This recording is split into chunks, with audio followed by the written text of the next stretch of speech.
Welcome to the Postcard Inspirations Podcast. Walt Disney did not just do movies. He also ventured into television in the 1950s. His brother Roy thought as early as 1950 that TV would be an excellent medium for the company, and he was correct. Walt's impact on television was groundbreaking and lasting. Here is a story of Walt Disney and television.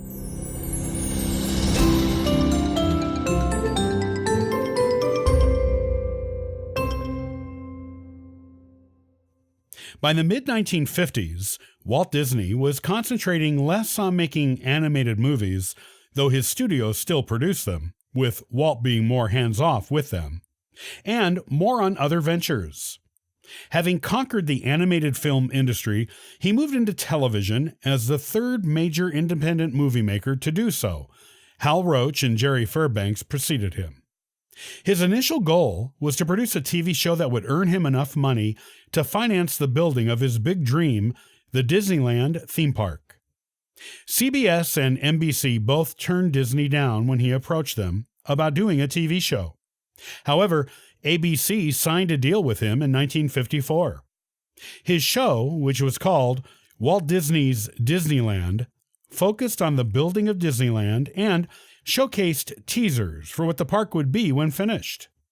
It also devoted individual episodes to what life was like in each of the park's various lands, such as Adventureland, Fantasyland, Tomorrowland, and Frontierland. The show eventually moved to NBC in 1961, with the opening credits showing the entrance to Disneyland, as well as whatever of the lands of the park that each particular episode would feature. Roy Disney believed as far back as 1950 that TV was an excellent venue for the Disney studios to both sell their products and add to their company's revenues. He even predicted that the company would eventually enter the world of TV, and that when it did, it would be as an advertising medium for other Disney products. He was right on both counts. ABC agreed to front the money for the building of Disneyland as long as Walt and his company produced money-making TV shows for them.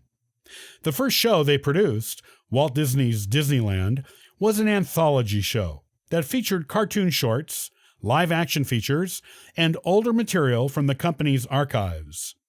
The show itself was a huge success with audiences and brought abundant profits to ABC. ABC liked the results of its TV experiment with Walt so much that they asked to produce a daily Disney show. The result was the Mickey Mouse Club, which debuted in 1955. This was a variety show for children, and it included merchandising for all kinds of Disney products, as well as the products for other companies that worked with the Disney studio. It was because of Walt's foray into television that the Disney studios first got involved in music production. A segment on the Walt Disney's Disneyland show called Davy Crockett was a 5-part miniseries and was incredibly popular. The Ballad of Davy Crockett, which was the theme song to the miniseries, became popular the world over and sold 10 million copies. Because of this, Walt formed a record production and distribution company called Disneyland Records. Also, because of Davy Crockett's popularity, the character was featured in Disneyland's Frontierland, along with other important and well-known people from America's Old West history.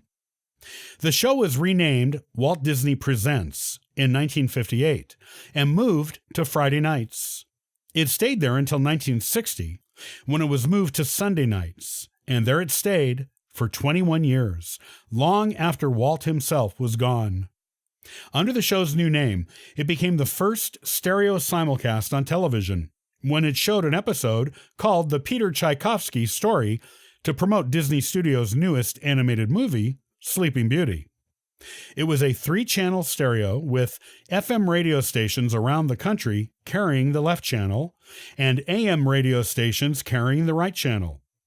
While this was going on, ABC broadcast the show in mono, making it a 3-channel stereo production.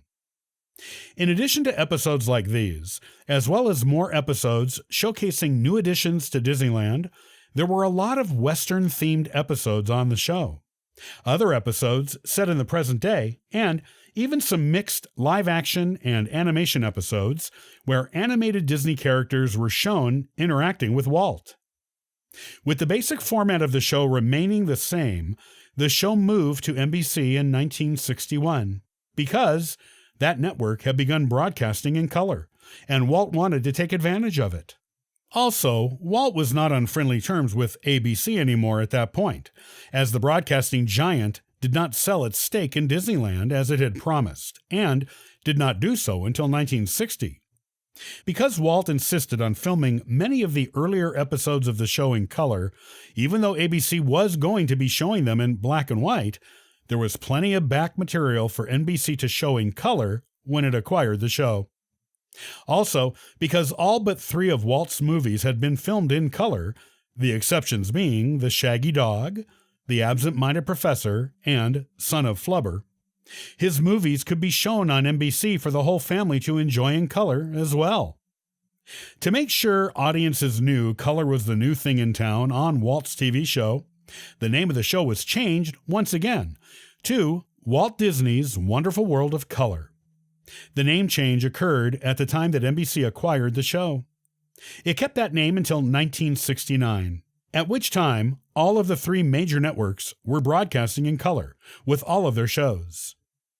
The first episode of the show after its move to NBC actually dealt with the process of creating a TV show in color, and that process was explained by a new Disney character named Ludwig von Drake.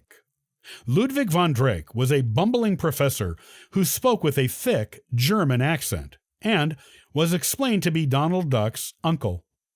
Ludwig von Drake was the first Disney character created for television and not a character that had previously appeared in a Disney movie. Walt Disney himself was a big draw of the show, and after he died in 1966, NBC kept him in the opening credits and host sequences of the show for a long time, using previously filmed material before gradually phasing him out. Even without Walt, the show lasted until 1981, making Walt Disney an American TV icon.